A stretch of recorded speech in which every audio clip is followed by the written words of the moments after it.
Vamos a comenzar con la unidad 18, que analiza los factores que mejoran el rendimiento de la cadera.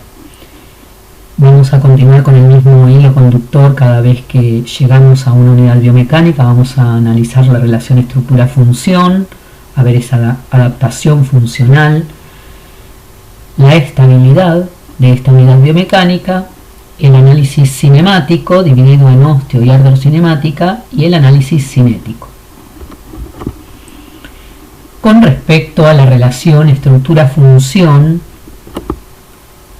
vamos a encontrar que la unidad biomecánica coxofemoral es una articulación del tipo de artrosis y género en artrosis, es decir, una articulación esferoidea de bastante congruencia, es decir, muchos puntos de la cabeza del fémur van a estar en contacto con la cavidad cotiloidea. Sin embargo, algunos autores la definen como una congruencia incongruente. Y vamos a ver por qué esta dicotomía o análisis contradictorio. Esta unidad biomecánica va a tener que responder con estabilidad para poder transmitir la carga hacia todo el miembro inferior y soportar también las reacciones del suelo. Cuando estamos hablando de esta transmisión de la carga, vamos a poder analizar en las funciones estáticas, como por ejemplo en posición monopodal o bipodal, pero también va a requerir movilidad triaxial con una amplitud bastante interesante en cada uno de los planos, para lograr las distintas funciones de la vida diaria, como el caminar, el sentarse, el subir y bajar escaleras, las cuclillas, saltos y algunas otras. Tanto para las funciones estáticas como para las dinámicas, es decir, con propiedades de estabilidad y de movilidad, va a tener que responder con resistencia.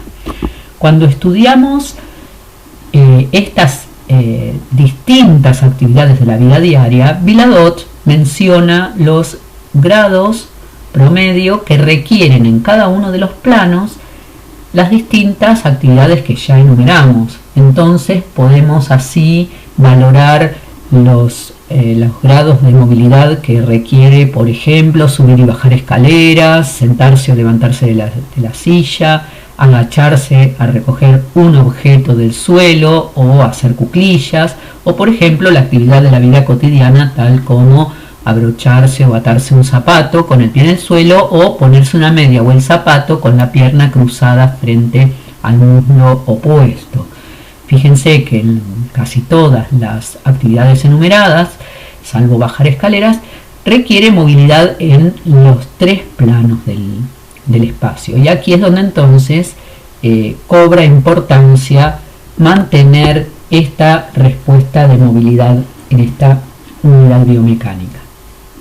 Con respecto al análisis de la estructura, vamos a ver cómo se orienta la cabeza del fémur en el espacio, cómo se orienta la cavidad cotiloidea y cuál es la relación entre ellas. Para esto vamos a tener como bibliografía los capítulos correspondientes de Viladot, de Miralles y de Capangi. Vamos a encontrar que la cabeza femoral se orienta hacia arriba, hacia adentro y un poco hacia adelante. Lo vemos en este gráfico, hacia arriba y hacia adentro y hacia adelante. Y va a tener una correspondencia incongruente, un poco como mencionaba Viladot, porque no toda la cabeza femoral va a estar en correspondencia o en congruencia con la cavidad cotiloidea, más allá que la esfera sea bastante lograda y la cavidad cotiloidea bastante continente. Recordemos que solamente es superficie articular toda la semiluna de la cavidad cotiloidea, no teniendo ni cobertura de cartílago ni recibiendo la superficie articular, lo que se denomina el trasfondo cotiloideo. Acá se ve también que la cavidad cotiloidea está orientada hacia adelante, quiere decir que hay todo un sector anterior de la cabeza del fémur que no va a tener correspondencia o congruencia con la cavidad cotiloidea, salvo en algunas posiciones como flexión, abducción o rotación externa. Esta orientación de la cabeza del fémur junto con el cuello anatómico nos va a brindar uno de los ángulos de evaluación, que es el ángulo de inclinación. Es el eje de la cabeza y el cuello anatómico respecto del eje de la diáfisis.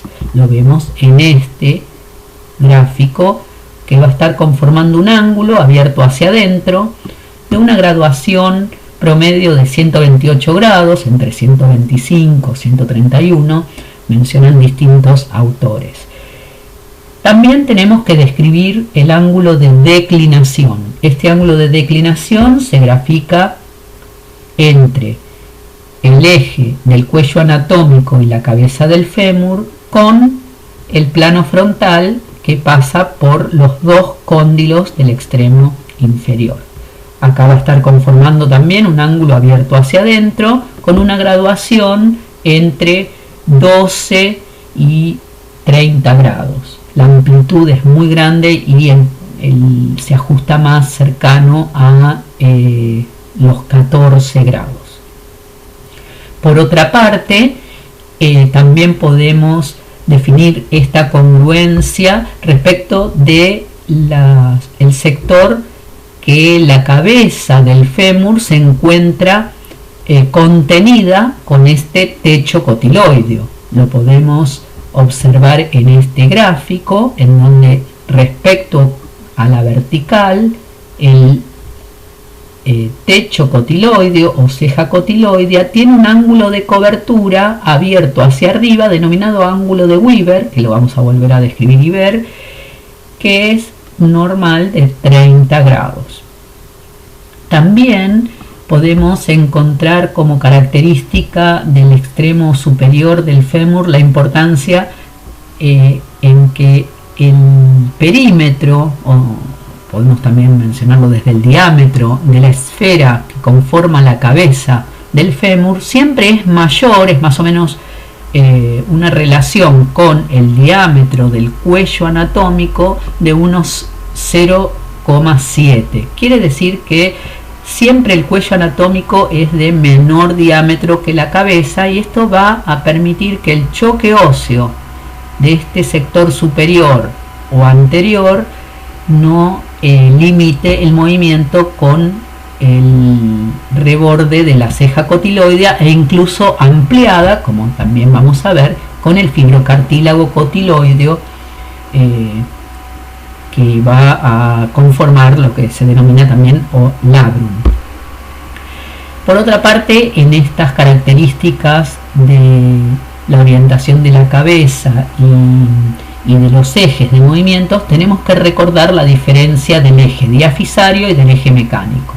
Acá podemos recordar que el eje diafisario es el conjunto de puntos que pasa por el centro del canal medular del hueso largo, yendo de un extremo, del extremo epífisis superior a la inferior. En cambio, el eje mecánico va a estar uniendo los centros de rotación de los extremos del hueso, el centro de rotación de la cadera y el centro de rotación de la rodilla, conformando un eje mecánico que se abre o se difiere del eje diafisario alrededor de unos 5 a 7 grados.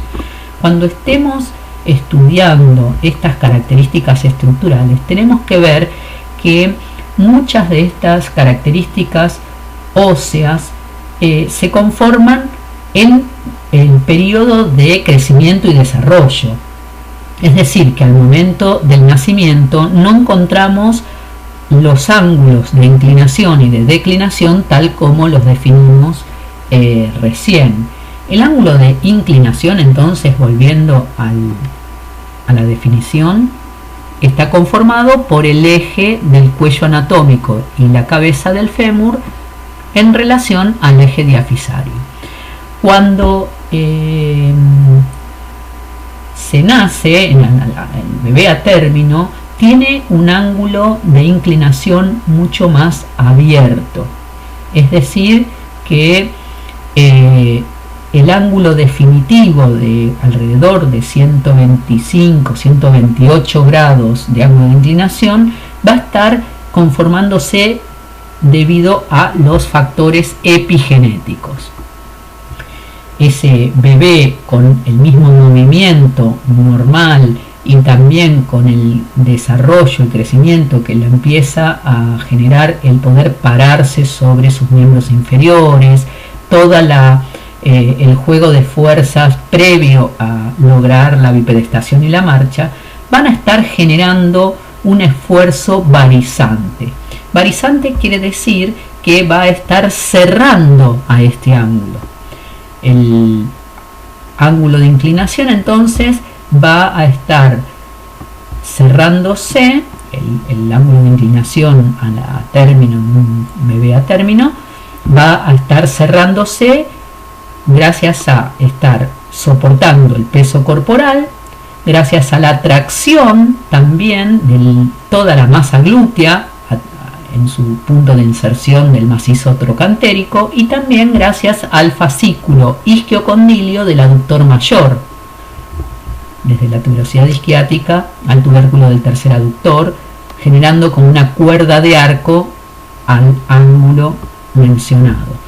Con lo cual, estas tres fuerzas van a estar disminuyendo el ángulo de inclinación. Sin embargo, estas fuerzas barizantes van a estar equilibradas por fuerzas valgizantes.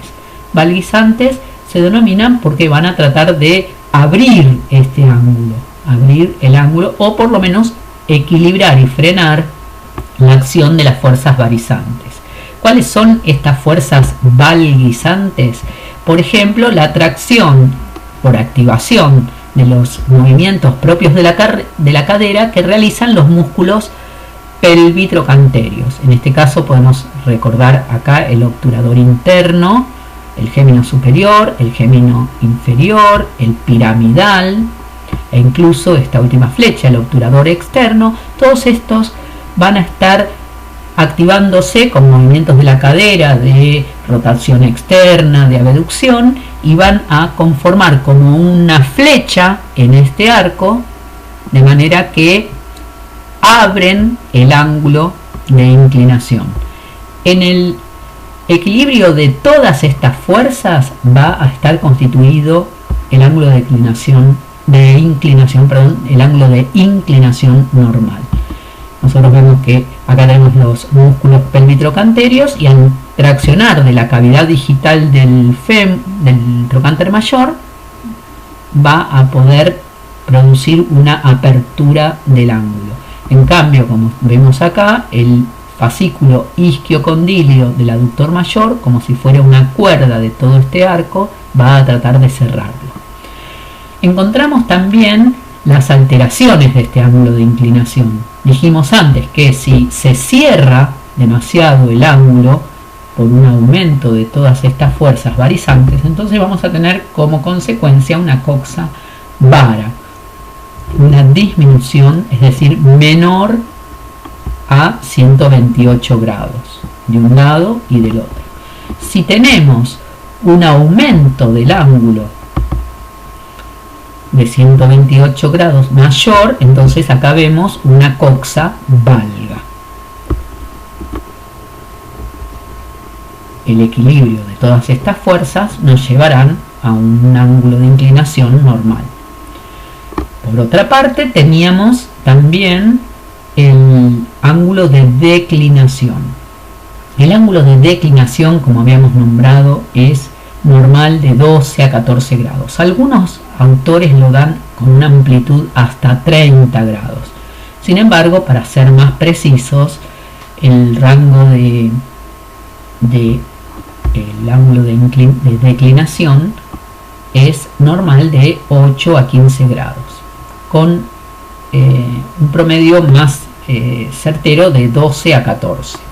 Este ángulo, que está conformado entonces, como habíamos definido, por el eje del cuello y la cabeza del fémur y el plano frontal que pasa por los cóndilos, también conlleva a que la rótula esté apuntando hacia el cenit, o si estamos en bipedestación, hacia adelante. Este ángulo de declinación puede aumentarse y denominarse ángulo anteverso, o disminuirse y generar un ángulo de declinación retroverso, provocando consecuencias sobre la orientación de la rodilla. Si nosotros observamos un aumento del ángulo en el ángulo de anteversión, entonces para que se pueda mantener la correspondencia con el acetábulo, la rodilla va a tener una orientación de rotación interna. En cambio, cuando observamos una disminución del ángulo, es decir, una retroversión del ángulo de declinación, para también mantener la congruencia de la articulación con el acetábulo, el fémur va a orientarse llevando a la rodilla a una rotación externa. Acá vemos una sucesión de radiografías en donde acá está en congruencia la cabeza del fémur con la cavidad cotiloidea. Acá vemos que este eje respecto del plano horizontal está aumentado, es decir, que está anteverso, y en el mismo sujeto se observan cómo las rodillas se encuentran en rotación interna. Quiere decir que muchas veces debiéramos estudiar la cadera para analizar la causa de aquellas personas que tienen una rotación interna de rodillas, apuntando con sus rótulas hacia la línea media.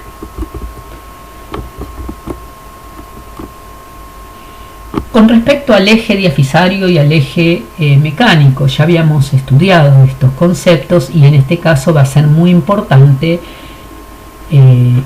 analizar la diferencia en aquellos movimientos de cadena abierta, en donde se va a realizar alrededor del eje diafisario. Si ustedes piensan, acá es el hueso que tiene más discrepancia entre el eje diafisario y el eje mecánico, por eso se utiliza mucho como ejemplo de este concepto.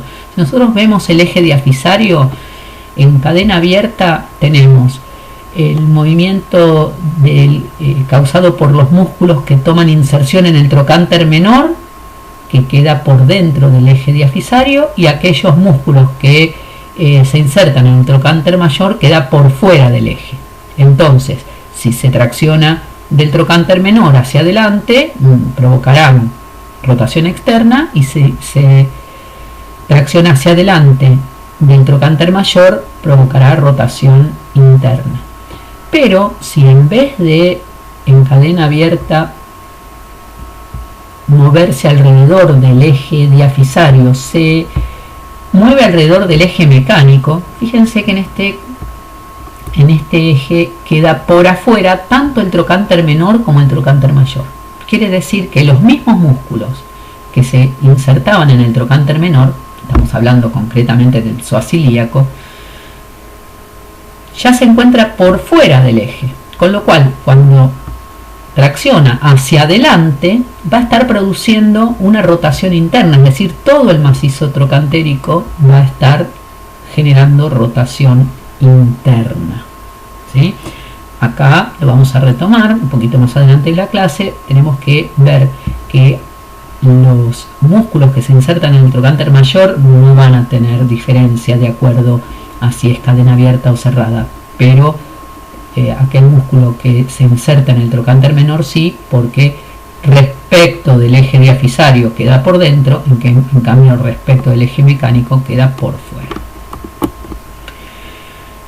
Otra característica estructural, estuvimos mencionando, es la orientación del cótilo, que también va a estar orientado hacia adelante con un ángulo abierto, ¿sí?, en el plano horizontal de 60 grados y en el plano sagital de 40 grados.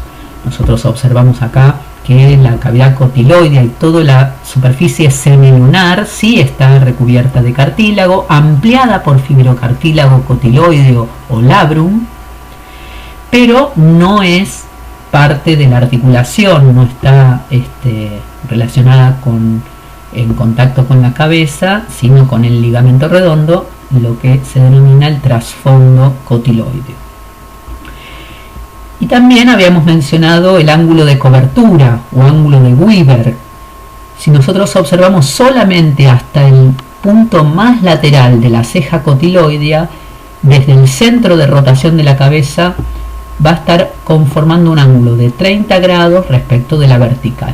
A estos 30 grados se le puede ampliar toda el sector del rodete cotiloideo o labrum. En esta relación de estructura y diseño óseo tenemos que aplicar entonces el principio de economía de materiales. Tiene que tener una resistencia ósea de manera que permita transmitir las cargas de la fuerza peso que llega a la quinta lumbar, más o menos un 60% del peso corporal total, se transmite si se encuentra en apoyo bipodal con un 50% hacia cada una de las articulaciones sacroilíacas, y acá empiezan a distribuirse un sistema de abanicos en donde el sistema trabecular va a estar cruzándose a 90 grados. Vamos a encontrar un sector superior de abanico que traspasa desde la ceja cotiloidea a la cabeza del fémur y se concentra en el sector de la cortical interna del fémur. Este sería el sistema de abanico de compresión. Este otro sistema de abanico en azul, que pasa por debajo de la cavidad cotiloidea y de la cabeza del fémur, se cruza a 90 grados con el abanico que mencionamos antes, y este sistema de trabécula se va a continuar por la cortical externa, que es el sistema de tracción, de resistencia a la tracción.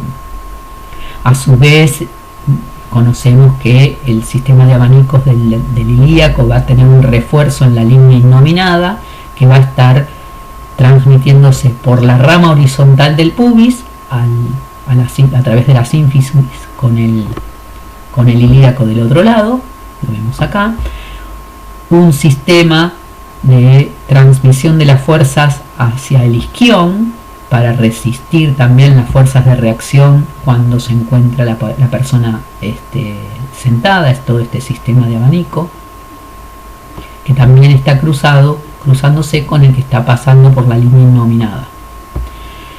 Desde este sector de la tuberosidad isquiática también sube otro sistema de abanico a través de la rama isquiopubiana para continuarse a través de la sínfisis pubiana con el del otro lado. Cada vez que encontramos sistemas de abanicos que se cruzan a 90 grados, van a conformar núcleos de mayor resistencia. Acá vemos el del macizo trocantérico, que se cruza generando un gran refuerzo en el sector de la base del cuello y en el centro de la cabeza, pero también generan algunos triángulos de menor resistencia. Este sector de menor resistencia es donde muchas veces elige las fracturas más frecuentes, que son las fracturas de cadera que se escuchan. Cuando nosotros estudiamos entonces este conjunto de sistema trabecular, podemos encontrar que va a responder a este principio de optimización de los materiales, porque va a resistir más con menos material. Así es que encontramos un hueso cortical que tiene más rigidez que el hueso esponjoso, que la cortical se va a estar deformando alrededor de un 2% antes de romperse. Cuando hablamos de cortical estamos hablando del hueso compacto, ¿no es cierto? En cambio el esponjoso puede deformarse bastante más antes de que se fracture. También habíamos estudiado en la unidad de mecánica de los huesos la porosidad del hueso, ¿no es cierto? Las diferentes porosidades del hueso. En el hueso esponjoso, en el trabecular, tiene una porosidad de entre 30 y 90%, en cambio en el hueso compacto solamente tiene una porosidad, es decir, una diferencia entre las laminillas óseas de un 5 a un 30%. Si nosotros vemos un esquema de corte vértico-frontal en el sistema trabecular, podemos encontrar, si bien no podemos distinguir acá cada una de las líneas de fuerzas esquematizadas en el gráfico anterior, sí podemos ver que la cortical interna es bastante más ancha que la externa, que está bastante más preparado el fémur para las fuerzas de compresión que para las de tensión. ¿Se acuerdan que en un efecto de flexión, en donde viene la fuerza peso por la cabeza y la fuerza de reacción del suelo desde los cóndilos del fémur, genera este efecto de flexión? En la concavidad hay compresión, en la convexidad hay tensión o tracción. Como está más adaptado a la compresión, acá la cortical es más de mayor espesor. Pero también encontramos que este sistema de trabeculado va a estar adaptándose a los distintos esfuerzos y solicitudes. Fíjense que acá habíamos estudiado antes la coxa valga, ¿sí? Una coxa valga, un aumento del ángulo de inclinación que empieza a adelgazar este sector de la cortical interna, y se observan abanicos muy diferentes a los que estuvimos antes estudiando, con mucha más porosidad también.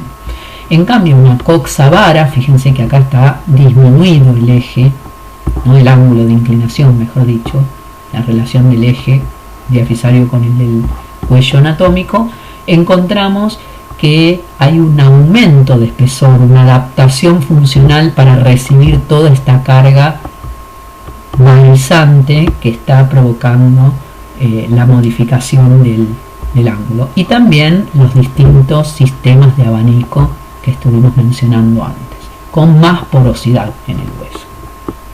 En este gráfico encontramos también las diferencias entre la vertical, que va a poder estar generando las fuerzas de reacción del suelo, el eje diafisario entre la tibia y el eje de la diáfisis del fémur, y el eje mecánico que une centros de rotación, ¿sí? Centros de rotación de la cadera, de la rodilla y del tobillo. Entre el eje diafisario y el eje mecánico habíamos mencionado que había una discrepancia de 5 a 7 grados, y entre el eje mecánico y la vertical también tenemos alrededor de 7 u 8 grados. Quiere decir que el eje diafisario respecto de la vertical se desvía alrededor de unos 10 a 15 grados.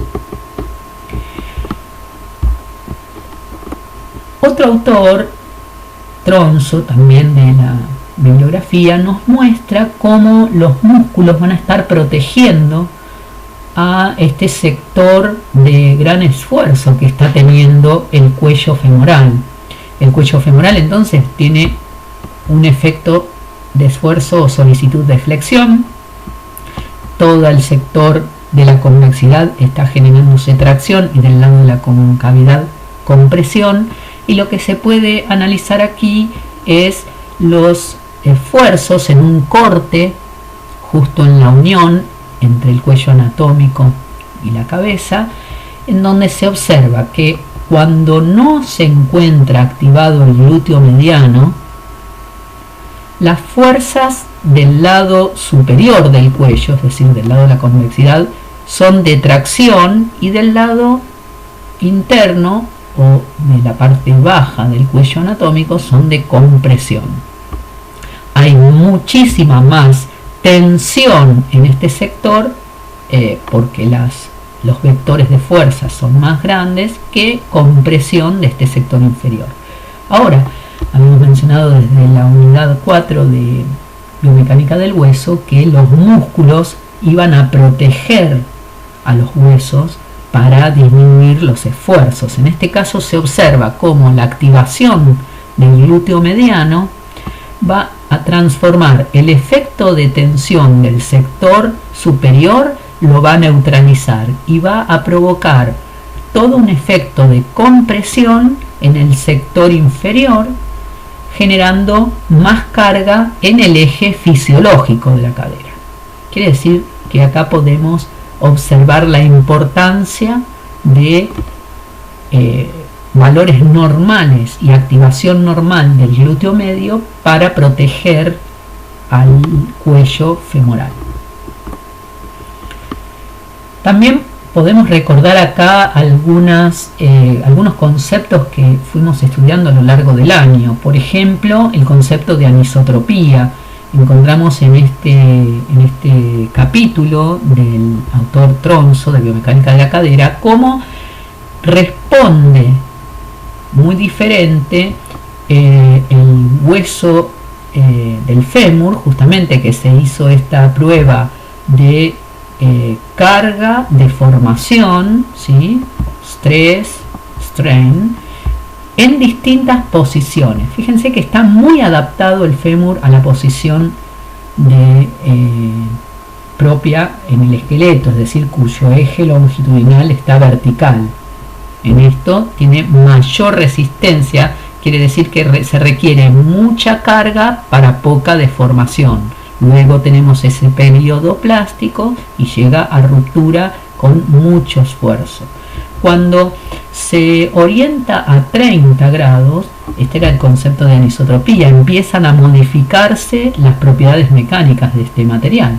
A 30 grados de inclinación respecto de la vertical, ya la curva empieza a ser de menor fuerza, produce más deformación con un sector plástico muy leve y luego la ruptura. Cuando el hueso se ubica a 60 grados respecto de la vertical, vamos a encontrar este comportamiento de deformación. Menores esfuerzos generan más deformaciones. Y cuando se encuentra totalmente transversal, menores, ¿no? Pequeños esfuerzos o cargas pueden generar ya una ruptura o una deformación plástica, que es este sector que no responde a la ley de Hooke. Así que con esto podemos aplicar o repasar el concepto de anisotropía. También habíamos estudiado en el diseño del hueso que podía estar respondiendo tanto a la teoría de las columnas como a la de viga. Como viga lo vamos a ver en la carga de las fuerzas pesos y el análisis de la transmisión en apoyo bipodal sobre ambas caderas y recibiendo las fuerzas de reacción del suelo. Pero acá podemos recordar los dos conceptos de teorías de la columna, cuando se muestra un hueso, un material, un espécimen, en donde la teoría de las columnas menciona que cuando los dos extremos se encuentran móviles, la curva del espécimen, o en este caso del hueso, va a estar alojada a lo largo de toda la longitud para brindarle mayor resistencia, y su máxima inflexión va a estar justo en el medio. Lo podemos observar acá en el plano sagital, como tenemos en el fémur, también la tibia, aunque ahora no la vamos a estar estudiando. En el fémur tenemos una gran concavidad posterior reforzada por la línea áspera, trifurcada hacia arriba y bifurcada hacia abajo, que le va a dar mucha resistencia a la compresión. En cambio, en la convexidad va a estar insertándose las distintas porciones del cuádriceps. Con la activación de estas porciones van a contrarrestar los esfuerzos de tensión. Y también teníamos la aplicación del segundo ejemplo de las teorías de las columnas, en donde en un espécimen que se encuentra con un extremo móvil y un extremo fijo, entonces la curva que le va a brindar resistencia va a estar alojada en los 2 tercios superiores respecto del tercio inferior, en donde se provoca la inflexión. cuando esta teoría la aplicamos al fémur, podemos ver que en el plano frontal tiene una curvatura que se aloja a los 2 tercios superiores y luego rectifica en el tercio inferior. En esta curvatura de los 2 tercios superiores tiene una convexidad lateral que va a estar reforzada de estos esfuerzos de tracción a través de la activación del tensor de la fascia lata y del glúteo medio que recién mencionamos, y más resistencia en la concavidad, soportando más compresión.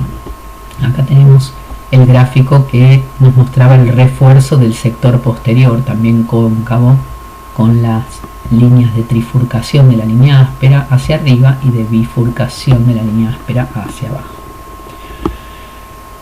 Otro de los conceptos que tenemos que recordar es la adaptación funcional de los tejidos blandos, en este caso del cartílago, cómo responde a la ley de Sapey. ¿Se acuerdan que la ley de Sapey aplicada al cartílago nos contaba que la extensión de la cobertura del cartílago depende de la amplitud de los movimientos articulares? Acá estamos observando cómo la cabeza tiene en toda su esfera, con excepción de la fosita del ligamento redondo, recubierto de cartílago, que va a ser el sector que va a estar en contacto con el cartílago de la superficie semilunar de la cavidad cotiloidea.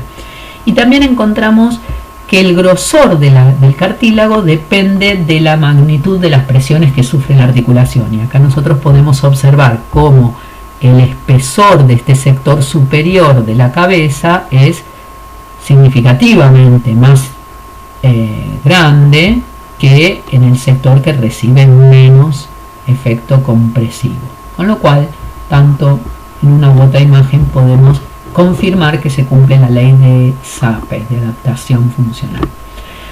Pero habíamos mencionado que la cadera tenía que responder con estabilidad para que tenga resistencia ante la transmisión de las fuerzas, ante la transmisión de la carga. En esto vamos a poder utilizar como bibliografía tanto Viladot como el capítulo de Tronzo.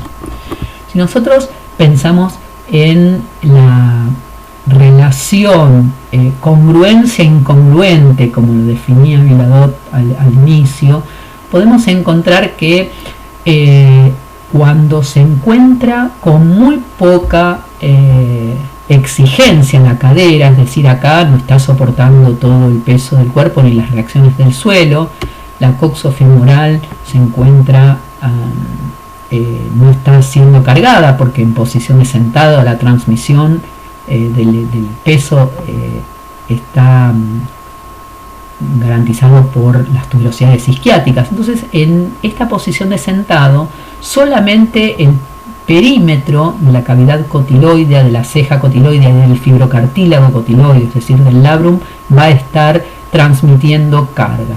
En este caso, la congruencia es muy incongruente, valga la explicación que veníamos mencionando, porque si bien toda la cabeza se contacta con la cavidad cotiloidea, la transmisión de la carga solamente se va a dar en ese sector periférico y con vectores de fuerza muy asimétricos, de magnitudes muy dispares. Estos son de mayor magnitud y estos son de menor magnitud. Solamente en posición de reposo va a estar en contacto la zona periférica. Ahora, si nosotros nos paramos y estamos en bipedestación, entonces la adaptación funcional a la carga va a hacer que el cartílago y el fibrocartílago cotiloideo, es decir, el labrum, va a deformarse para que haya más superficie de contacto.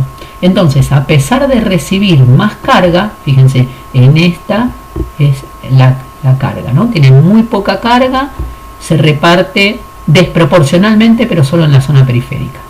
Aumenta la carga cuando nos ponemos de pie, pero a pesar de aumentar la carga, no aumenta la carga multiplicándose estos vectores, sino repartiéndose de una manera más proporcional, todos como vectores perpendiculares a la superficie cargada y de igual magnitud. Entonces, a pesar de que la carga aumenta, la presión por unidad de área es más repartida y entonces empieza a adaptarse con deformación del cartílago y del labrum, repartiendo las presiones de una manera equitativa.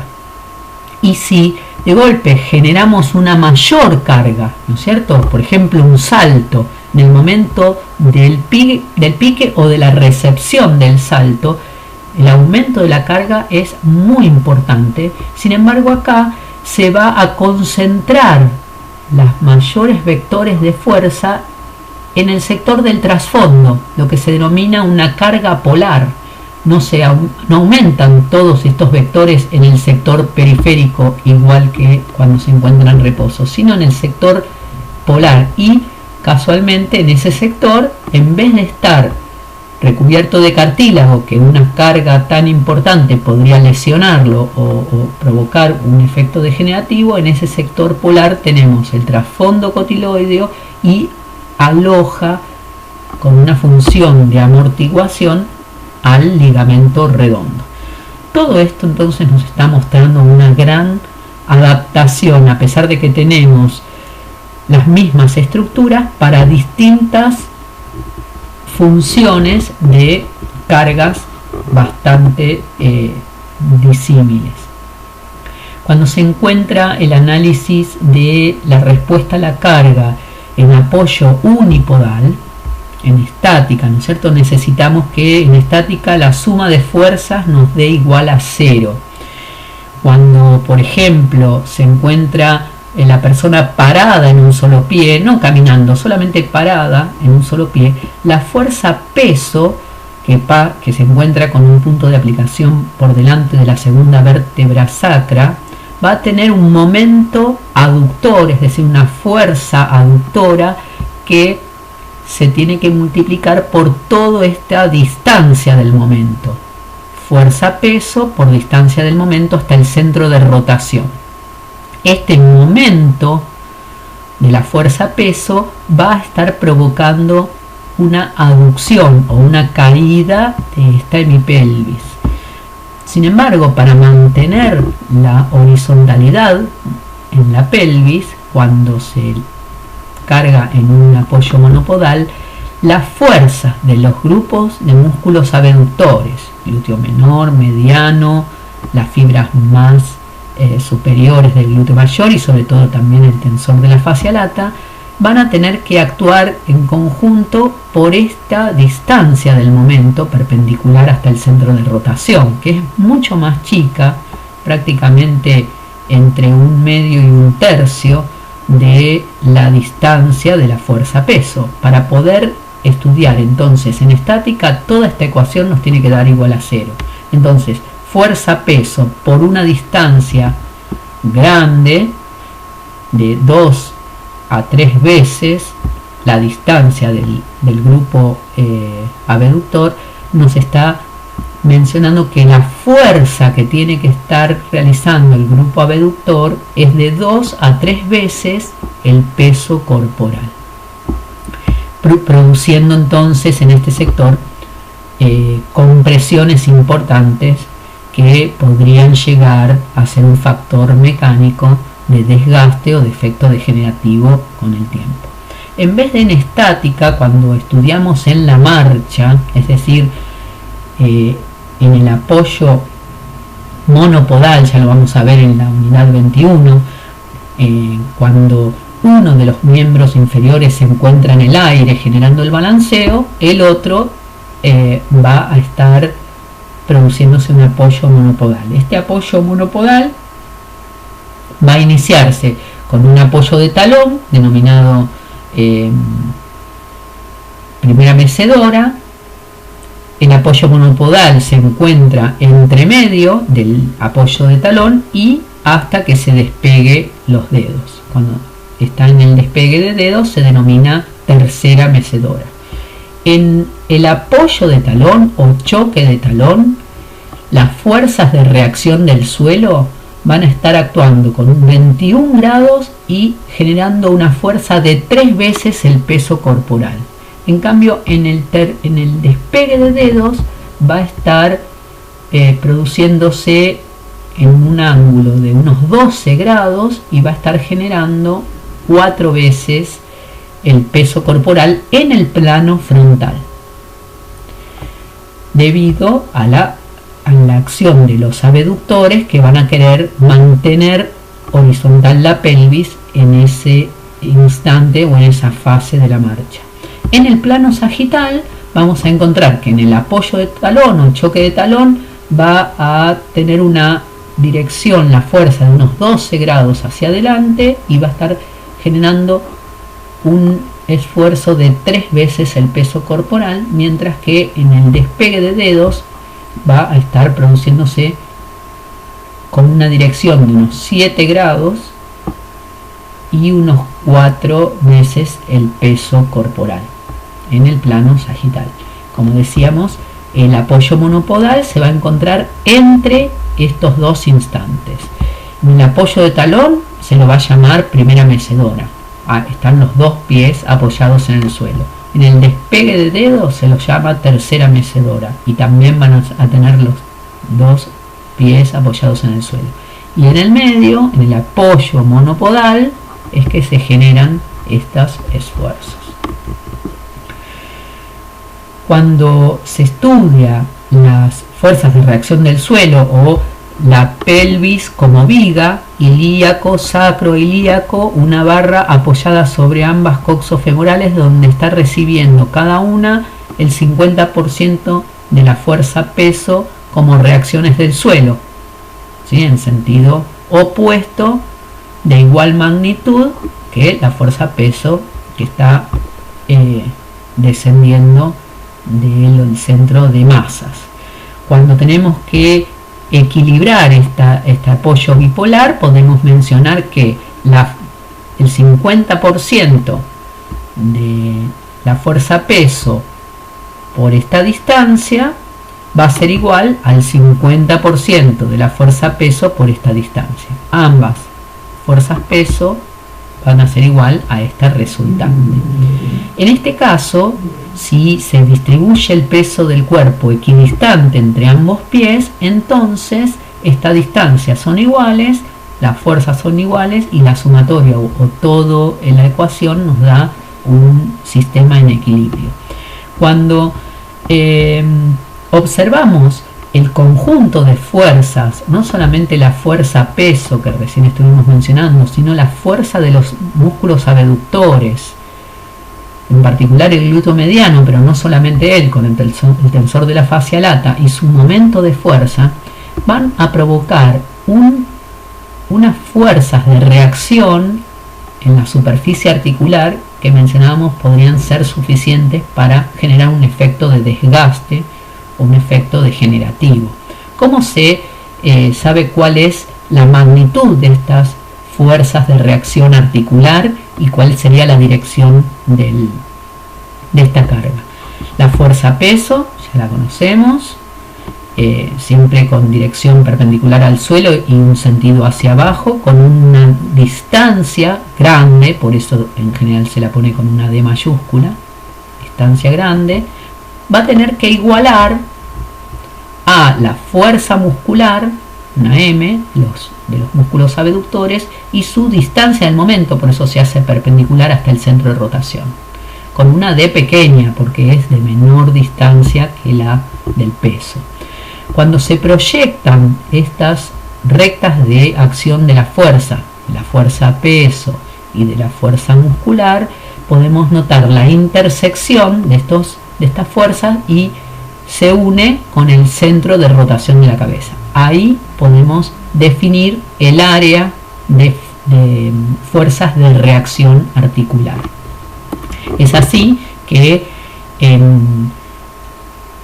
tanto en Viladot como en el capítulo de Tronzo muestran que estos gráficos serían otra manera de representar el diagrama de cuerpo libre similar al que recién estuvimos mencionando. En este caso podemos observar la fuerza peso y las fuerzas de reacción del suelo, que estarían apoyando del suelo, subiendo en sentido contrario, de igual magnitud, la fuerza muscular de los músculos abductores, y como mencionamos, en el punto de intersección nos da la dirección de las fuerzas de reacción articular. De esta manera podemos resolver este método a partir del diagrama de cuerpo libre. Entonces podemos sacar con algunas de los datos, por ejemplo, una persona de 50 kilos que va a estar generando una fuerza muscular aproximada de 2 veces el peso corporal, porque esto ya lo sabíamos antes, 2 veces el peso corporal, y una fuerza de reacción articular de 2.75, ¿no es cierto? Es casi 3 veces el peso corporal sobre la superficie que mencionamos convergente entre el punto de entrecruzamiento de las fuerzas y el centro de rotación de cadera.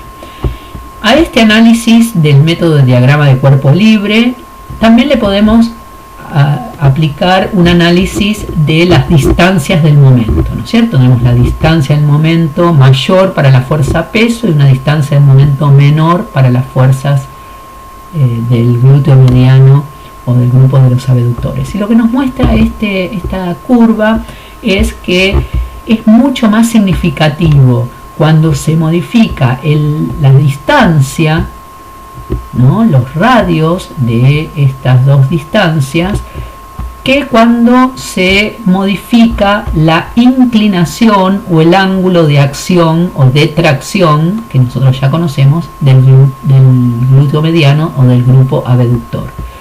¿Cómo podemos interpretar esto? Acá vemos cuánto van sumando las fuerzas del peso corporal cuando el radio, la distancia, ¿no? La distancia entre el centro de rotación y los abductores disminuye.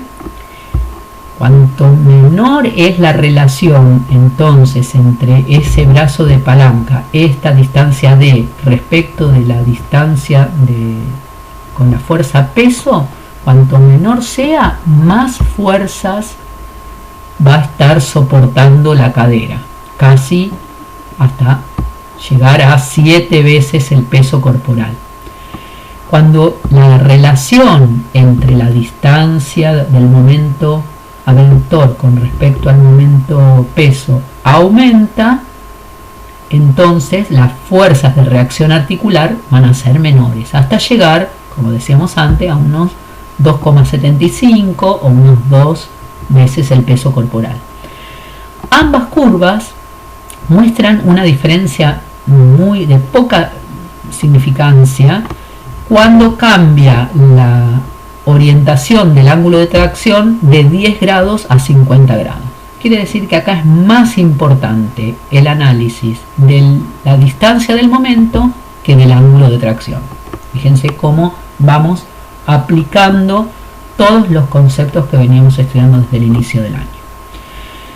También estuvimos estudiando desde el inicio de año la disipación y absorción de la energía cuando se produce, por ejemplo, una caída. Habíamos estudiado terminando la unidad de fuerzas y comenzando la de resistencia de materiales.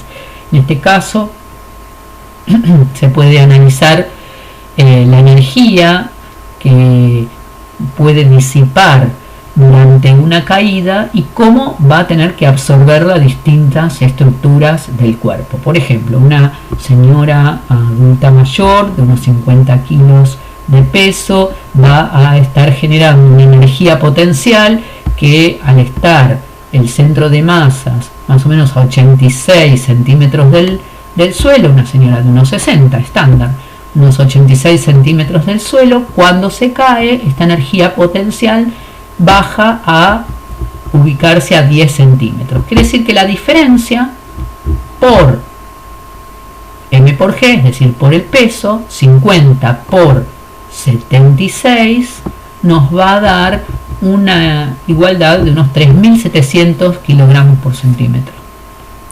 Estos 3.700 kilogramos por centímetro van a tener que ser absorbidos por los distintos tejidos. Y es acá que recordamos a la señora resbalando con una alfombra, en donde en primera instancia van a poder absorberlo la elasticidad de los músculos del miembro inferior, la elasticidad de los músculos del miembro superior, una contusión de partes blandas generando un hematoma, o una distensión de las articulaciones a nivel del miembro superior, una luxación de cadera, o incluso una ruptura, fractura de cadera, o luxación o fractura de hombro o muñeca, que son las más frecuentes. También podemos encontrar fractura de cadera y muñeca del mismo lado, o en un piso más elástico, toda esa energía potencial transformada en cinética la va a absorber la elasticidad del suelo. Una de las propiedades que estudiamos de la cadera es la estabilidad, para poder responder a la transmisión de la carga. ¿Cuáles son los factores de coaptación, factores de estabilidad? Podemos clasificarlos en pasivos y activos. Los pasivos, claramente sin gasto de energía, van a ser el propio peso debido al techo cotiloideo y al ángulo de cobertura de Weber que mencionamos, un sector de la cabeza que va a estar en correspondencia, cuanto más peso, más reacción del suelo y mayor coaptación en este sector superior o de techo cotiloideo, mayor estabilidad. Además, aumentado por la presencia del fibrocartílago cotiloideo o labrum. Por otra parte, también encontramos una presión negativa en el trasfondo cotiloideo, como conocemos en muchas articulaciones, cerrada con una cápsula articular al vacío, con presión negativa. Cuando se liberan cápsulas y ligamentos, esa presión negativa hace que la congruencia o la posibilidad de perder las relaciones sea menor. Sin embargo, en este experimento, cuando se produce un orificio en el trasfondo cotiloideo, entrando aire y generándose una presión positiva, la pérdida de relaciones de la coxofemoral es más fácil. A su vez, esta cápsula articular que está cerrando, tanto por sus inserciones en el reborde de la ceja y en la cara externa del fibrocartílago cotiloideo, reforzado por sus ligamentos por delante, esta cápsula articular va a tener refuerzos circulares a nivel del cuello anatómico, que van a mantener a su vez más coaptación. Las fuerzas, las tensiones ligamentarias también van a estar colaborando en esta coaptación. En extensión, posición anatómica de la cadera, los ligamentos, todos los ligamentos de la cadera, el ilio pretrocanterio, el ilio pretrocantinio, el pubo femoral y el isquio femoral por detrás, todos los ligamentos se encuentran tensos y se van a relajar en flexión de cadera. En esta posición anatómica de extensión se enrollan como si fuera un reloj de arena las fibras de la cápsula articular, manteniendo a su vez más coaptado, tensando no solo la cápsula sino también todos los ligamentos. Pero si esto no es suficiente, podemos encontrar factores activos conformando cuplas musculares y sinergias, en donde fíjense la importancia del centrado también de la cabeza. En el sector anterior de la articulación predominan las acciones ligamentarias con el conjunto de ligamentos que le mencioné, ¿no? La N de Bertin, ilio pretrocanterio, pretrocantinio y pubo femoral. y un solo músculo está descendiendo por este sector de la articulación, que es el psoas ilíaco. En cambio, en el sector posterior, que tenemos solo un ligamento, el isquiofemoral, va a estar reforzado por muchos músculos, como vamos a estudiar dentro de unos minutos, que son los pelvitrocanterios.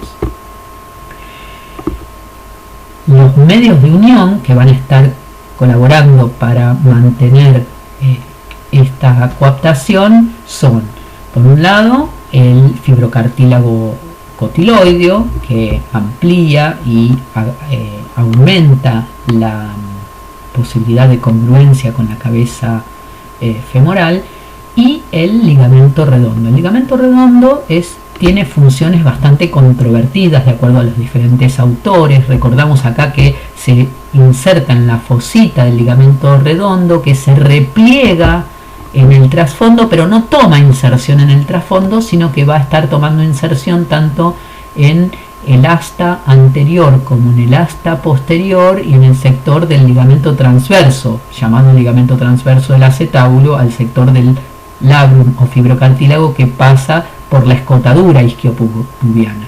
Entonces el ligamento redondo va a tomar inserción, como se ve acá, por esos tres sectores: al asta anterior, al ligamento transverso del acetábulo y al asta posterior, pero no toma inserción en la trascavidad cotiloidea, sino solamente que unas fibras de tejido laxo lo mantienen en relación con ese sector.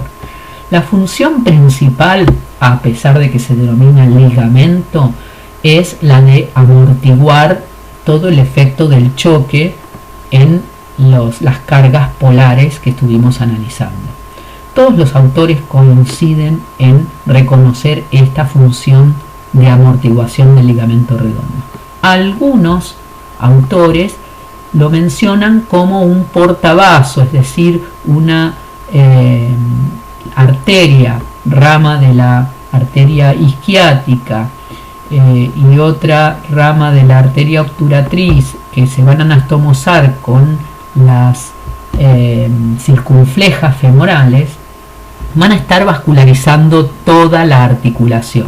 Pero en particular la arteria del ligamento redondo le va a brindar irrigación, sobre todo al núcleo de osificación de la cabeza, y es ahí donde algunos autores le brindan una función principal al ligamento redondo, como ser ese portavaso.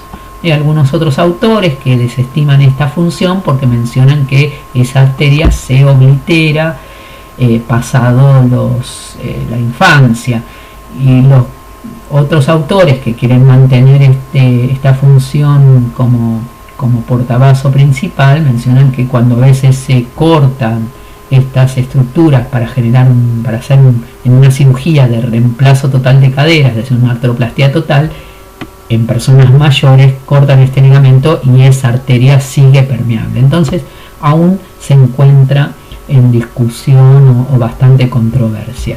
Pero sí, lo que podemos observar es que el ligamento redondo en realidad no frena ni limita ninguno de los movimientos, sino que sí va a tallar ese trasfondo cotiloideo. Si nosotros observamos este esquema de Kapalji, podemos ver que la posición que va a estar alojando al ligamento redondo cuando se produce este movimiento. Por ejemplo, cuando se va hacia la aducción, el ligamento redondo se ubica en el sector superior y posterior, ¿no? Esto es anterior, esto es posterior. Si se va hacia la rotación interna, por ejemplo, el ligamento redondo se aloja atrás. Si se va hacia la rotación externa, se aloja adelante.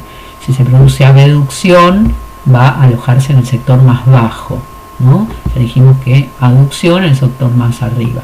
Entonces, lo que mencionan esta secuencia de posiciones máximas es que va tallando el trasfondo cotiloideo, pero como un verdadero medio de unión, en realidad no está limitando ningún movimiento. En cambio, los ligamentos que estuvimos mencionando antes, el iliofemoral, el pubofemoral y el isquiofemoral, todos van a estar enrollándose alrededor de la cápsula en forma de reloj de arena. Cada vez que se extiende más la coxofemoral, más se enrollan, porque todos tienen una dirección en el mismo sentido de las agujas del reloj.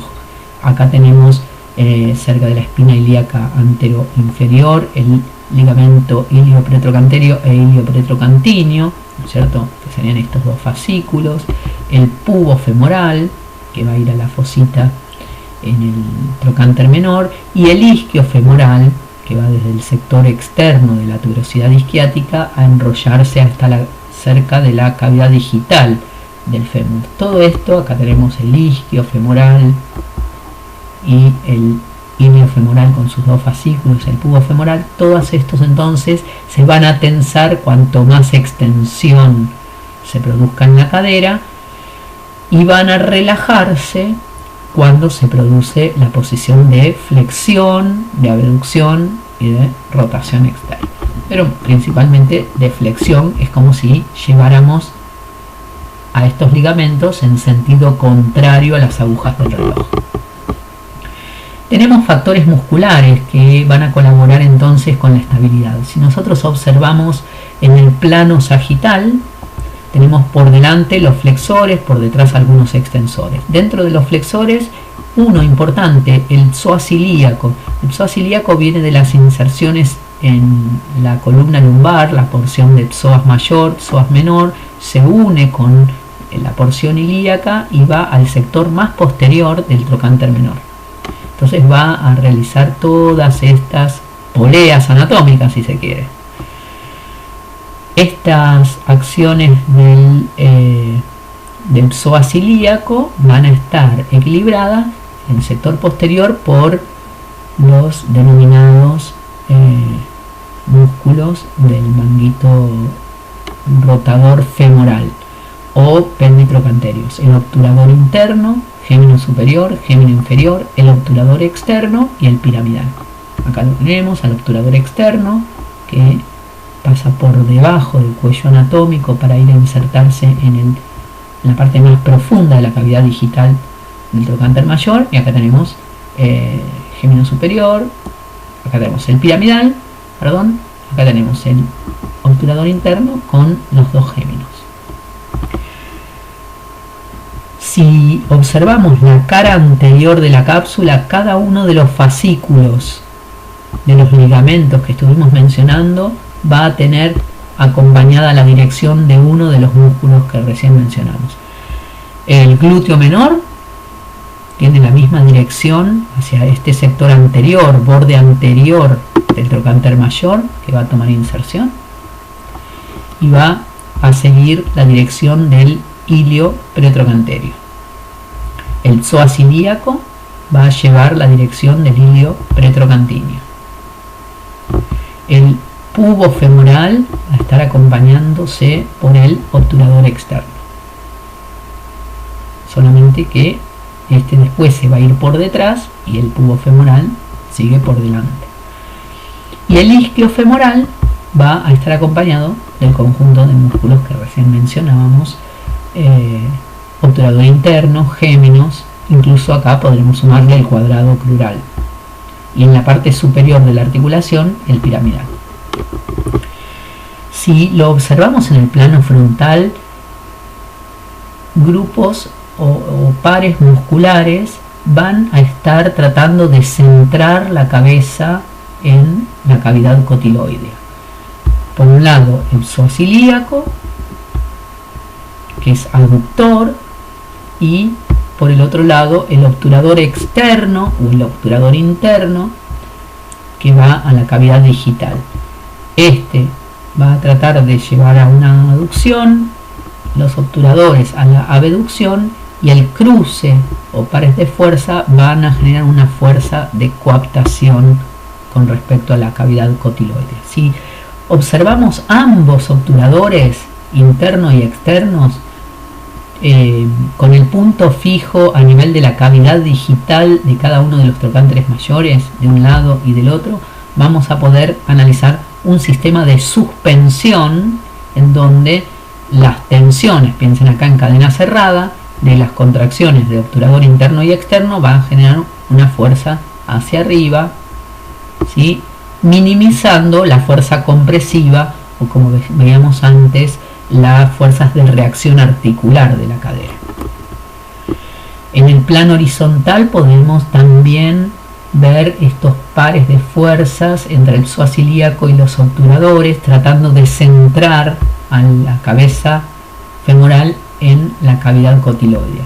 Fíjense que el psoas ilíaco, que venía, decíamos, desde las inserciones de columna lumbar, se viene hacia adelante hasta el sector de la eminencia iliopectínea y luego se va hacia atrás para insertarse en el trocánter menor.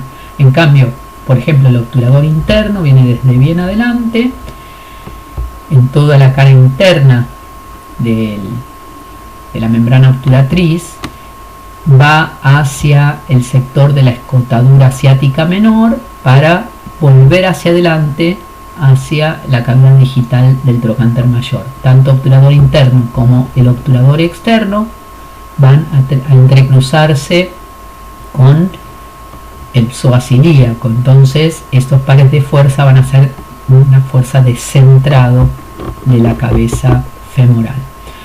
Las posiciones articulares, entonces, con los conceptos que ya venimos utilizando, la posición anatómica, posición 0, es la extensión completa de cadera. En esta posición, la parte superior de la cabeza del fémur tiene una coaptación con el ángulo de Weber o techo cotiloideo sin gasto de energía. A su vez, las acciones de la cápsula y de los ligamentos en el sentido de las agujas del reloj van a coaptar, y las fuerzas de reacción del suelo van a estar pasando por detrás de la articulación. Quiere decir que van a estar provocando un momento extensor. La fuerza peso y las reacciones del suelo van a generar un momento extensor que tensa a la cápsula de los ligamentos, manteniendo la posición de la cadera en una posición 0, ¿no?, o anatómica, de punto de partida. La posición de bloqueo, esa posición close back que conocemos como la de mayor tensión capsuloligamentaria, la de menos capacidad de alojar el líquido sinovial, la de mayor congruencia y correspondencia, se va a producir con extensión máxima, rotación interna y, en realidad, la posición de bloqueo definida por McConnell y por Kaltenborg es con abducción, aunque Capangi en esto va a diferir y poner aducción. Sin embargo, los autores que más hablan, o los originales que hablan de close back, ponen abducción. En esta posición, las estructuras de la cadera no pueden absorber más energía de tensión o de deformación, y seguro van a tener que trasladarlo a otra estructura o llegar a la tensión de falla. Lo contrario, la posición de reposo, de loose back position, va a ser la que adopta la cadera en general cuando duele, en una posición antálgica. Es con 30 grados de flexión, con una leve también abducción hacia 30 grados y con rotación externa. Cuando la persona tiene que estar con reposo de esta articulación, va a encontrarse en esta posición, ¿no?, flexión, abducción y rotación externa. Muchas veces también se las recomienda con algunos elementos blandos para que descanse en el momento del sueño, el descanso nocturno. Muy bien, la cinemática sabemos que estudia los movimientos sin importar las fuerzas que le provocan, y sabemos que tenemos que estudiar la osteocinemática por un lado y la artrocinemática. Con respecto a la osteocinemática, es decir, el análisis del movimiento del hueso en el espacio, tenemos que recordar siempre definir el tipo de movimiento osteocinemático, es decir, si tenemos giros, balanceos, puros, impuros, el plano y el eje que se produce tal movimiento, el nombre del movimiento, la amplitud y los límites. En este caso de los límites tenemos que separar si ese movimiento es activo o si es pasivo. En cambio, La artrocinemática va a estar estudiando el movimiento intrínseco propio dentro de la articulación, el movimiento relativo de las superficies articulares. Para aplicar las reglas ya conocidas tenemos que recordar que primero tenemos que definir qué tipo de cadena se está utilizando, qué cadena cinemática se está utilizando, cuál es el punto fijo y cuál es el punto móvil, cómo se da la clasificación de cóncava, convexa, convexo, cóncava con los tipos de movimiento, de rodar, deslizar o giros, y aplicar la regla artrocinemática de acuerdo específico al movimiento que se esté analizando. Si estudiamos entonces la osteocinemática, en el plano sagital se van a producir balanceos alrededor de un eje laterolateral, y los movimientos de este plano van a ser balanceos en el sentido de la flexión y de la extensión. En este plano, el movimiento de flexión va a tener distintas amplitudes de acuerdo a si consideramos a la posición de la rodilla en extensión o en flexión, y también va a haber variación si lo hacemos de manera activa, es decir, con la propia fuerza muscular, o pasiva, con una fuerza externa que está aumentando a su vez la amplitud. Durante la flexión, dijimos, se relajan cápsula y todos los ligamentos de la cadera, iliofemoral, pubofemoral e isquiofemoral. Y también tenemos que analizar que las amplitudes de la flexión no solo, como mencionamos, van a estar variando si la rodilla se encuentra en extensión como si se encuentra en flexión, sino que también tenemos que pensar si estas diferencias de amplitud se deben a tensiones músculo tendinosas de los antagonistas que están frenando la amplitud del movimiento de flexión, o disminución de la fuerza de los músculos agonistas por disminución de la eficacia al ser músculos biarticulares. Si yo al cuádriceps lo exijo en extensión de rodilla, entonces va a tener menos fuerza en flexión de cadera que si lo relajo a nivel de la rodilla y trabaja con toda su eficacia a nivel de flexor de cadera. Pero además, en esta articulación con extensión de rodilla va a poder estar activándose o tensando los antagonistas, en este caso los isquiosurales, en donde va a estar presente tanto en una movilidad activa como en una movilidad pasiva. El mismo análisis podemos aplicarlo a nivel de la extensión. En la extensión van a poder activarse los músculos extensores monoarticulares como el glúteo mayor o las fibras posteriores del glúteo mediano, y los isquiosurales. Como los isquiosurales son biarticulares, si se flexiona la rodilla, ya parte de la activación se está consumiendo en este movimiento, con lo cual tiene menos eficacia en la extensión de cadera. Siempre en este caso la movilidad activa es de menor amplitud que la pasiva, generada por fuerzas externas, e incluso va a ser diferente con extensión de rodilla o flexión de rodilla por tensión de los músculos antagonistas. En el caso de la extensión ya estuvimos viendo que se tensan las cápsulas y todos los ligamentos de la cadera. En el movimiento de balanceo del plano frontal vamos a tener el análisis de la aducción y de la abducción. Si nosotros partimos de posición anatómica, la aducción va a ser 0, porque va a tener como límite el choque con el miembro inferior contralateral. Entonces, la evaluación de la aducción se puede efectuar como una vuelta de la abducción hacia la posición 0, desde cualquier punto del miembro abducido a la posición 0, es un movimiento de aducción, o la combinación de aducción más extensión, aducción más flexión. Durante la abducción se va a tensar principalmente los fascículos o el sector superior de la articulación, es decir, el ligamento o fascículo ilio-pretrocanterio y parcialmente el ilio-pretrocantíneo. Pero el sector inferior va a estar relajado porque se acerca el fémur hacia la línea media. Si se produce el movimiento de aducción con flexión, los ligamentos y la cápsula van a relajarse un poco más. En cambio, si se produce aducción con extensión, todos los ligamentos van a estar colaborando en la tensión. En este caso, también los músculos antagonistas van a poder ser límites del movimiento.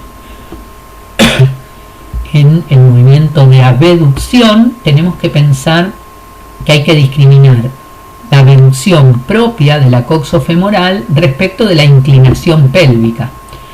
La mejor manera de estudiar el movimiento de abducción es con ambos miembros inferiores, ambos pies en el suelo, separándolos para mantener una bisectriz entre ambos miembros inferiores, es decir, que el ángulo de abducción es igual para ambas caderas. Cuando se produce una abducción en un apoyo monopodal, no se da esta bisectriz, aumenta el ángulo de abducción mayor desde la línea media o la continuación de esa línea media, mayor de abducción que con respecto al miembro apoyado. A su vez hay una inclinación de pelvis y una compensación en sentido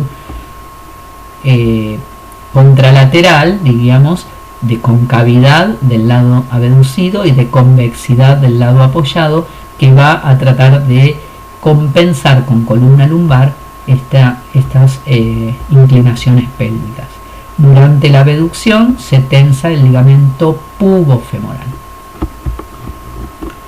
Durante las rotaciones o giros vamos a encontrar que son movimientos del plano horizontal con un eje vertical. En esto tenemos que hacer las salvedades de cadena abierta y cadena cerrada, y si estamos frente al movimiento del eje diafisario o del eje mecánico. Se va a producir una rotación externa cuando la cara anterior del muslo gire en el sentido lateral, y se va a producir una rotación interna cuando la cara ventral o anterior del muslo gire hacia medial. Es importante que siempre se evalúe la rotación de cadera con flexión de rodilla para que ésta no intervenga, ya que también puede estar sumando rotaciones tibiales. Entonces, para poder diferenciar la rotación de cadera respecto de rodilla, siempre se va a realizar con flexión de rodilla. Pero también vamos a tener distintas amplitudes de acuerdo a si evaluamos con flexión de cadera o con extensión de cadera.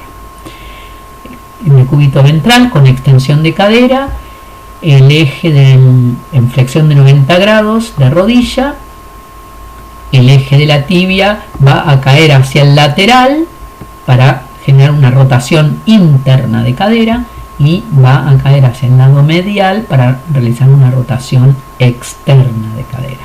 Cuando se evalúa en posición de sentado, también 90 grados de flexión de cadera, 90 grados de flexión de rodilla, el eje de la tibia se inclina hacia medial, entonces se produce una rotación externa de cadera, y cuando se inclina hacia lateral, una rotación interna. Las tensiones ligamentarias son: en rotación externa se tensa todos los ligamentos anteriores, el ilio pretrocanterio, ilio pretrocantíneo y pubofemoral. En la rotación interna se relajan los ligamentos anteriores de la articulación, pero se tensa el isquiofemoral. Con la artrocinemática, entonces, vamos a tener que recordar las reglas. En cadena abierta vamos a encontrar una concavidad como punto fijo y una convexidad como punto móvil. Entonces aplicamos la regla cóncava-convexa, y ante los movimientos de balanceo, acordémonos que giros y rotaciones son los mismos en osteo y en artrocinemática. Pero cuando hay balanceos vamos a encontrar que se produce un rodar en el mismo sentido del movimiento osteocinemático y un deslizar en el sentido contrario. Si acá estaríamos realizando la abducción, como vemos en este ejemplo, entonces rueda hacia afuera y desliza hacia adentro. La gran congruencia de la articulación va a ser que el movimiento de rodar sea de menor proporción que el movimiento de deslizar, que sea mayor. Cuando se producen movimientos de cadena cerrada, se invierte, el punto fijo es el convexo y el punto móvil es el cóncavo. Entonces la pelvis, que es el punto móvil, va a rodar y deslizar en el mismo sentido que el movimiento osteocinemático. Por ejemplo, acá se está produciendo una flexión, con lo cual la pelvis rueda y desliza respecto de la cabeza femoral hacia adelante. Con respecto a la cinética, vamos a tener que estudiar las acciones agonistas o protagonistas de los movimientos, los antagonistas a ese movimiento y sobre todo la evaluación de sinergistas, es decir, aquellos fascículos o músculos que van a compartir algunas acciones en un plano pero van a ser antagónicas en otros planos.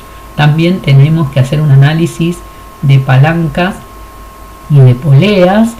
Vamos a tener que graficar los ángulos de tracción y descomponer según el componente rotatorio y longitudinal y analizar los músculos biarticulares que ya estuvimos estudiando en varias unidades, cómo se gana eficacia en algunos momentos de acuerdo a la posición que se encuentra la otra articulación. Y por último vamos a ver algunas inversiones de acciones musculares en algunas posiciones propias de la coxofemoral. Empezamos entonces por los movimientos del plano sagital, movimientos de flexión.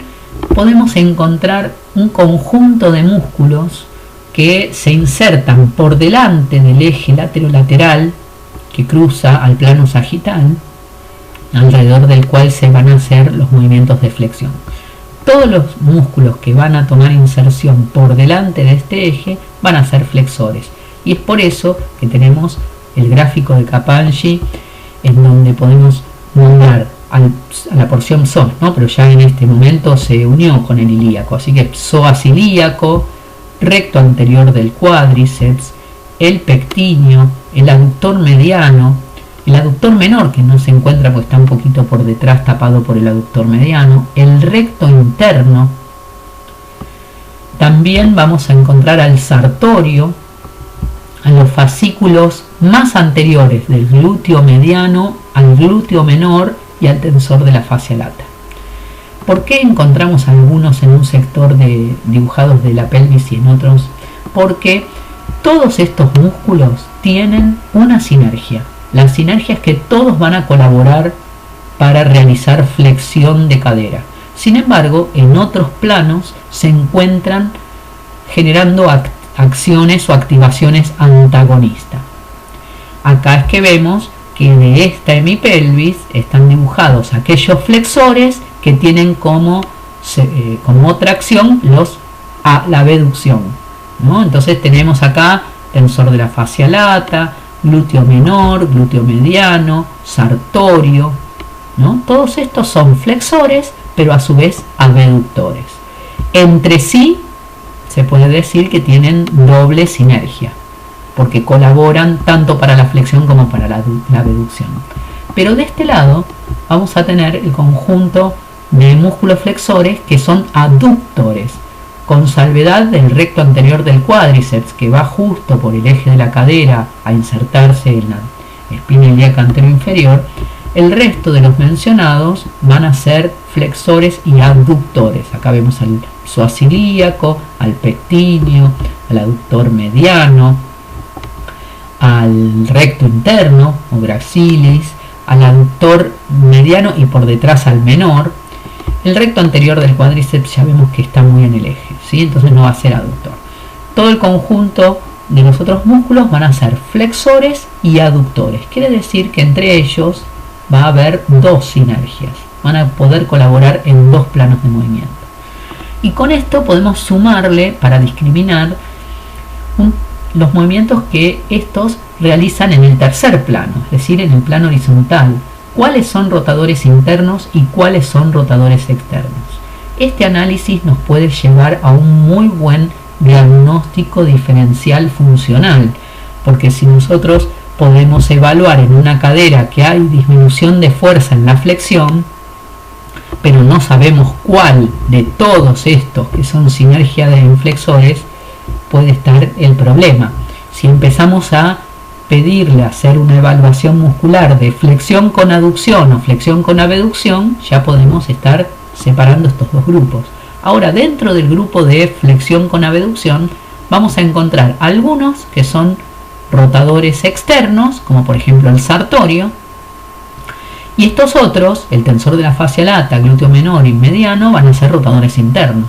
Entonces, también puedo hacer una discriminación. Estos tres tienen las tres sinergias, hacen las mismas acciones musculares: flexión, abducción y rotación interna, pero son antagonistas respecto del sartorio porque va a realizar rotación externa. Cuando comparamos este grupo, que son flexores y aductores, con excepción del recto anterior del cuádriceps, como mencionamos, estos flexores y aductores son todos rotadores externos, porque toman a la línea áspera donde toman la inserción o sus líneas de trifurcación y van a llevarla hacia adelante. Entonces son rotadores externos. Incluso en cadena abierta el psoas ilíaco, pero si está en cadena cerrada, el psoas ilíaco se transforma en rotador interno.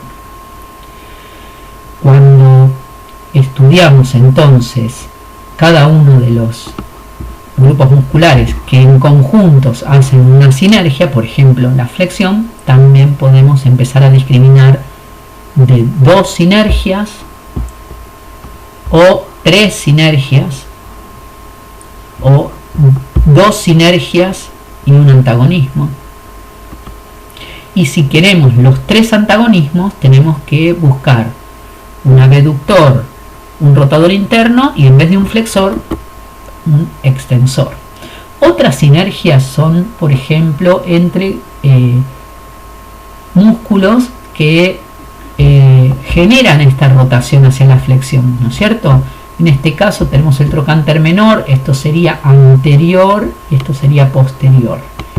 La inserción del psoas ilíaco, que se viene hacia la eminencia iliopectínea, como lo vemos acá, y luego se va hacia atrás, va a tomar al trocánter menor y llevarlo hacia adelante. Y se forma una cupla de fuerza con los pelvitrocanterios, el obturador interno y los dos géminos, que desde la cavidad digital tiran para atrás. Alrededor se encuentra el eje lateral del movimiento de flexión. Para la extensión, decíamos, encontramos un conjunto de músculos que vamos a tener que discriminar primero en mono y biarticulares. Ya sabemos que los monoarticulares no van a tener ninguna condición para poder actuar sobre esa articulación. Es el caso del glúteo mayor, principal extensor de cadera, y los fascículos posteriores del aductor mediano, los que se encuentran por detrás, como veíamos, del eje lateral, glúteo mayor, y los fascículos posteriores del glúteo mediano. Todo este sector de la masa glútea va a ser monoarticular, pero se va a sumar los isquiosurales. Los isquiosurales tenemos, lo mencionamos de esta manera, o isquiopopliteos, para que solamente con isquiotibiales no dejemos afuera al bíceps que se inserta en el peroné. Entonces tenemos al semitendinoso y semimembranoso, al bíceps, y también dentro de los extensores, como un isquiotibial o un isquiosural, vamos a encontrar al aductor mayor o a su fascículo principalmente definido como isquiocondilio, es decir, la parte más posterior del aductor mayor. En este caso, los extensores biarticulares van a depender de su acción en la rodilla. El el aductor mayor es monoarticular, porque no atraviesa, se va ahí al tubérculo del tercer aductor nada más. Así que no va a tener ningún otro acondicionamiento como los glúteos para poder realizar extensión de cadera. En cambio, semitendinoso, semimembranoso y bíceps va a depender la posición de la rodilla. Si se activan estos músculos para flexionar la rodilla, su efecto, su acción sobre la cadera va a ser de menor magnitud o menos eficacia.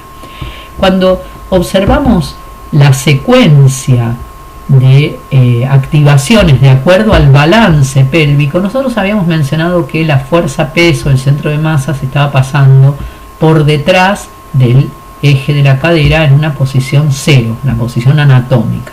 Esto hace que se tense cápsula y ligamentos y no se requiera ningún tipo de acción muscular. Cuando empieza a flexionarse el tronco, generando una rotación, una flexión de la pelvis, o como ya lo estudiamos en la unidad pasada, una anteversión de la pelvis, entonces el centro de masas, el centro de gravedad, ya empieza a adelantarse y a coincidir, como en este caso, con el centro de rotación de la cadera. En este caso empiezan a tensarse todo el grupo de músculos antagonistas a este movimiento. Se inclina un poco más la pelvis hacia adelante, generando una rotación anterior del ilíaco, y los primeros que se tensan son los isquiosurales. Y si sigue más adelante con mayor distancia del momento, se tensan toda la masa glútea. Cuando se quiere volver a la posición, va a empezar a contraerse glúteos y luego isquiotibiales para lograr la posición anterior. Si lo observamos en una vista lateral, podríamos también sumar al tensor de la fascia lata y describir lo que se denomina el deltoides glúteo, similar a todos los fascículos que estuvimos estudiando del deltoides en el hombro.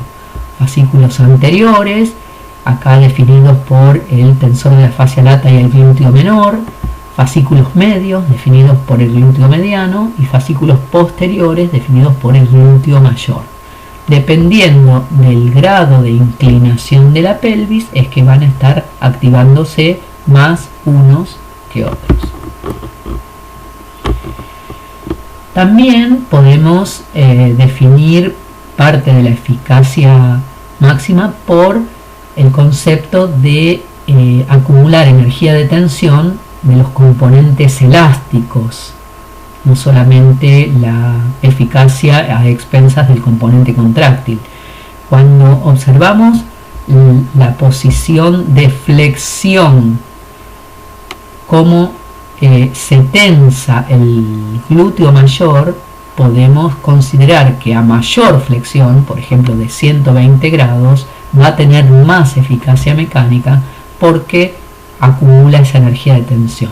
Y en el caso del glúteo mayor, no importa en qué posición se encuentre la rodilla. En cambio, en los isquiopopliteos se va a tensar en ligera flexión. Fíjense la distancia que se genera de la posición de reposo del isquiopopliteo, como hacia la extensión pierde esa eficacia porque no tiene acumulación de energía de tensión, y cuando se empieza a generar leves flexiones ya aparece esta distancia de longitud que indica una acumulación de energía de tensión, una elasticidad propia del músculo. También en esta parte tenemos que estudiar la activación de músculos biarticulares, por ejemplo en una actividad tan frecuente de la vida diaria como sentarse o levantarse desde la posición sentado. Para esto, así como en algún momento hemos estudiado otras paradojas, ¿no es cierto? La paradoja de los movimientos cervicales de White y Panjabi, la paradoja de Codman, ahora tenemos la paradoja de Lombard. En este caso, para pararse desde la posición sentada, vamos a requerir extensión de cadera y extensión de rodilla, con lo cual es un poco contradictorio a lo que estuvimos estudiando, porque el cuádriceps no va a saber si actuar en la rodilla o actuar en la cadera, y los isquiosurales no van a saber si actuar en la cadera pero no en la rodilla. ¿Cómo se hacen con estos músculos biarticulares para que ninguno sea una tensión o un antagonismo en el momento de pararse de esta posición sentada? Es decir, una acción simultánea de músculos que tienen acciones antagónicas en las articulaciones vecinas. Para resolverlo, esta paradoja de Lombard lo explica por las distancias del momento o brazos de palanca. Quien tenga mejor distancia del momento, brazo de palanca, va a actuar en esa articulación. Cuando se observa, por ejemplo, desde un centro de rotación de la cadera imaginario proyectado hacia la cara lateral del muslo, podemos notar que la distancia hasta el centro, hasta la inserción del recto anterior del cuádriceps, es de muchísima menor longitud que desde el centro de rotación de la cadera hasta las inserciones de los isquiosurales. Si nosotros vemos en cadera, entonces tenemos una distancia medida por los estudios de la paradoja de Lombard en 3,9 centímetros promedio contra 6,7 de los isquiosurales. En cambio, cuando hacemos este mismo comparación a nivel de la rodilla, desde el centro de rotación de la rodilla en el tubérculo del cóndilo externo, una proyección del eje, aunque después vamos a estudiar que es bastante evolutivo y cambiante el centro de rotación de la rodilla, pero para este momento no sirve, vamos a tener una distancia mayor hasta las inserciones en la rótula del cuádriceps y una distancia menor hasta las inserciones de semitendinoso, semimembranoso o bíceps. Acá la comparación es que va a tener 4,4 centímetros de distancia el brazo de palanca del cuádriceps y apenas 3,4 en los isquiosurales. Entonces, la paradoja se resuelve que en extensión de cadera van a estar trabajando los isquiopopliteos y en extensión de rodilla va a estar trabajando el cuádriceps en completo. Con respecto a la abducción, estuvimos mencionando el deltoides glúteo. Acá lo vemos, conjunto de músculos que se insertan lateral al eje antero-posterior que atraviesa el plano frontal del movimiento. Movimientos de balanceo. Vamos a encontrar las fibras más superiores del glúteo mayor. En esto tenemos que tener en cuenta que la mayoría del glúteo mayor va a estar por debajo de ese eje y va a ser aductor de cadera. Las fibras superiores, entonces hay que discriminar fibras superiores del glúteo mayor, glúteo mediano, glúteo menor y tensor de la fascia lata. Además se puede sumar el piramidal o piriforme va a tomar inserción en la parte media del borde superior del trocánter mayor y cuando se activa tracciona de este sector provocando entonces abducción.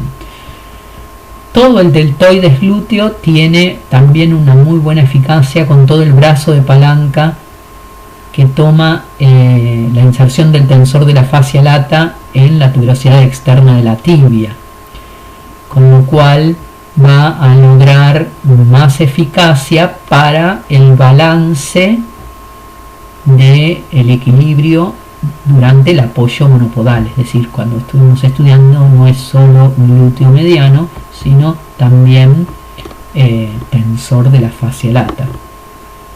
Este deltoides glúteo, fíjense la superposición entre el tensor de la fascia lata, glúteo menor, que es todo este triángulo, el glúteo mediano y, como decíamos, los fascículos superiores del glúteo mayor. En conjunto, sinergia en abducción. Ahora, también podemos hacer el mismo ejercicio de sinergias y antagonismos que se hizo con el grupo flexor, por ejemplo. Acá todos son sinérgicos para la abducción, pero glúteo mayor, fascículos superiores del glúteo mayor y fascículos posteriores del glúteo mediano van a ser extensores. Fascículos anteriores del glúteo mediano, glúteo menor y tensor de la fascia lata van a ser flexores. Entonces uno puede discriminar si se le pide un movimiento de evaluación de abducción con flexión o de abducción con extensión para hacer una discriminación de sinergistas y antagonistas. Lo mismo si se le suma la rotación. Estos músculos posteriores, sobre todo el glúteo mayor, va a ser rotador externo, y tensor de la fascia lata y glúteo menor van a ser rotadores internos. Algunos autores mencionan a los músculos pelvitrocanterios, como ya los estuvimos mencionando, al piramidal o piriforme. Lo vemos acá, salir de él por la escotadura de la pelvis por la escotadura asiática mayor hasta su inserción en el borde superior del trocánter mayor. Acá tenemos la inserción en la cara anterior del sacro de este mismo músculo. El obturador interno, que sale de la pelvis por la escotadura asiática menor y que llega junto con los dos géminos a insertarse en la cavidad digital. El cuadrado crural, ¿sí?, gémino superior e inferior, y el obturador externo, que va a ir al fondo de la cavidad digital. Este conjunto de músculos nos hace acordar bastante al manguito rotador, los que coaptan de manera transversal y que van a centrar la cabeza del fémur. Todos estos tienen una acción más abductora y de rotación externa.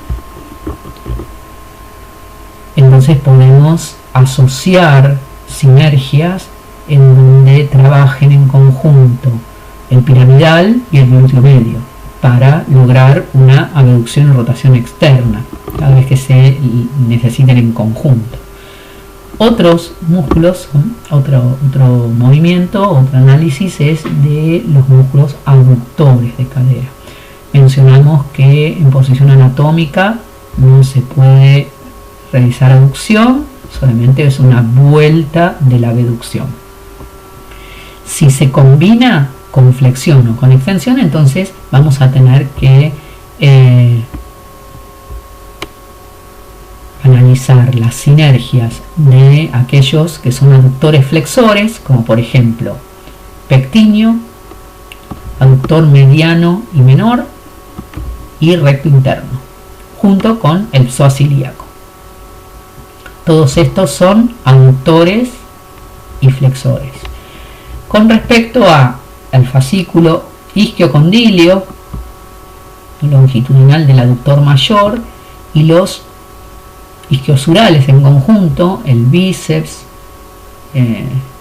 crural, semitendinoso y semimembranoso, que todos van a ser extensores y aductores. Entonces, en conjunto van a poder realizar una sinergia en aducción, pero van a tener el antagonismo en flexión y en extensión. Y vamos a poder analizar a la acción del psoas ilíaco y aductores en cadena cerrada, produciendo también rotación interna, así como veíamos al piramidal y al glúteo mediano haciendo una sinergia de rotación externa con abducción. Acá encontramos una rotación interna en cadena cerrada, en donde se produce una rotación pélvica para el mismo lado de los músculos que se contraen. Con respecto a los rotadores, estuvimos mencionando algunos rotadores externos, sobre todo el conjunto de pelvitrocanterio. Fíjense la cantidad de rotadores externos, y después vamos a ver muy pocos rotadores internos para poder equilibrar la cadera. Acá encontramos al obturador interno, los dos géminos, al cuadrado crural, al piramidal y al obturador externo. A esto se le suma la gran sección transversal y masa muscular del glúteo, todo el glúteo mayor y sobre todo las fibras posteriores también del glúteo mediano. Todo ese glúteo mayor toma inserción en la rama de trifurcación externo cresta glútea, llevándolo hacia atrás y provocando entonces una rotación externa junto con el resto de los músculos. Sinergia en rotación externa. También podemos encontrar, además de los obturadores con el piramidal o el conjunto de músculos pelvitrocanterios, como los isquiopoplíteos también son rotadores externos. Entonces habíamos mencionado que los isquiopoplíteos podían ser aductores y se les va a sumar la acción de rotadores externos. Fíjense en su toma de inserción en la tuberosidad isquiática. Ven, esto es adelante, esto es posterior.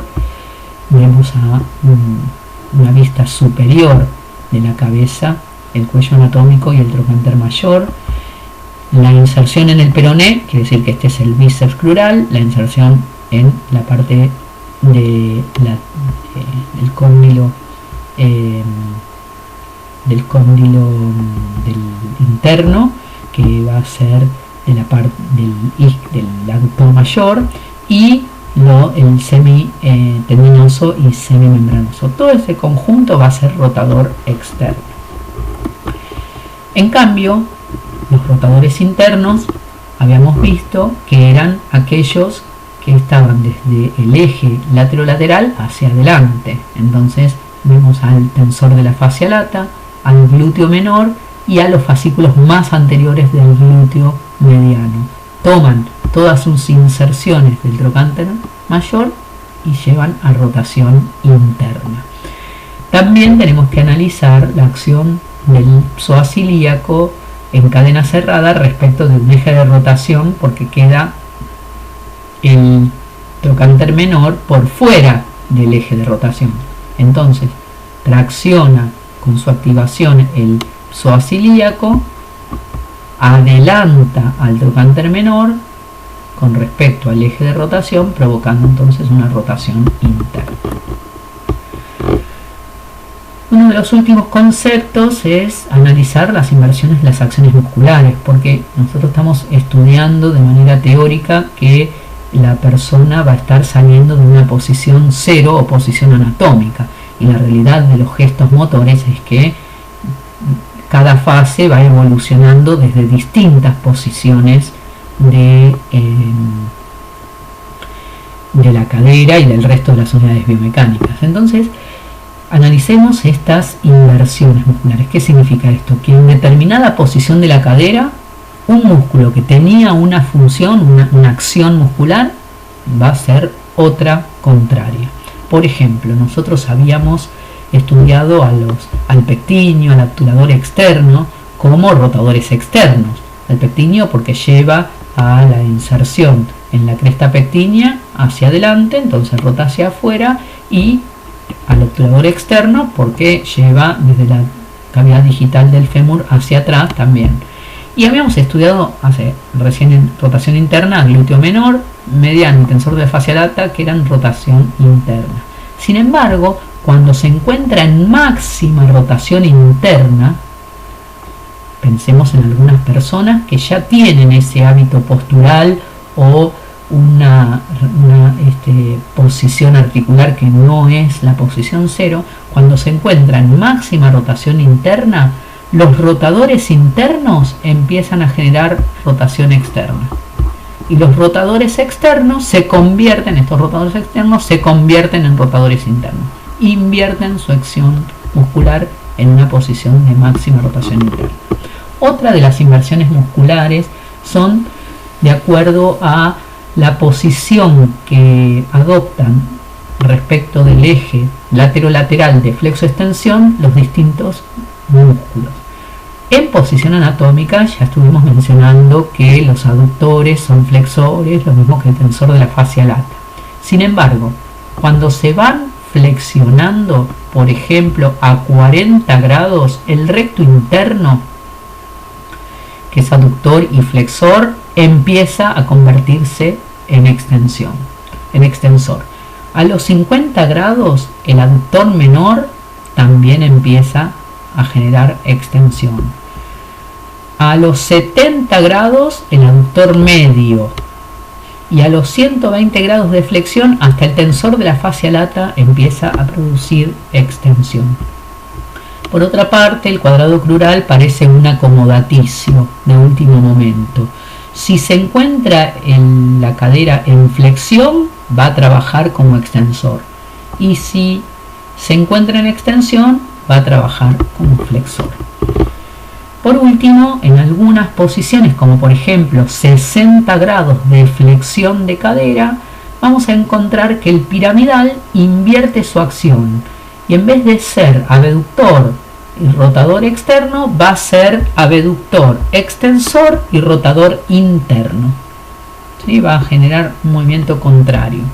Y a 90 grados de flexión, en vez de a 60, el obturador interno y el glúteo mayor pasan a ser abductores, porque ya todas las fibras del glúteo mayor van a estar por encima del eje, y el glúteo menor y el tensor de la fascia lata pasan a ser aductores. Entonces, por ejemplo, en una pose de bailarina con flexión acá a 60 grados o a 90 grados o más, se van a producir estas inversiones musculares. Con esto terminamos entonces la unidad 18 de cadera.